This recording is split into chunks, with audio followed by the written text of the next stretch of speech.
4 दिवसात सभागृहात कुठल्याही देशाच्या प्रश्नाची चर्चा होऊ शकली नाही.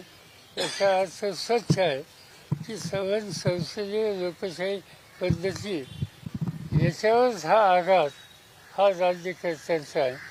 आणि याच्यासाठी आता तिथं काय चाललंय इथपर्यंत शिवी ठेवून चालणार नाही.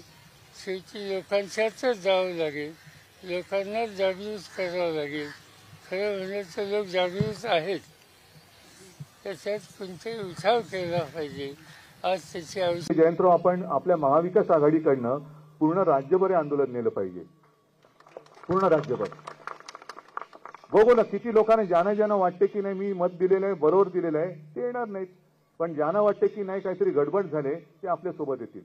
आणि अशी लोक जेव्हा रस्त्यावरती येतील आणि मोठं एक जन आंदोलन निर्माण होईल, त्याच वेळेला खरं आपलं जे महात्मा फुलेंचं म्हणणं आहे की सत्यमेव जयते, हे सत्य वाचवणं हे केवळ आणि केवळ आता जनतेच्या हातात आहे.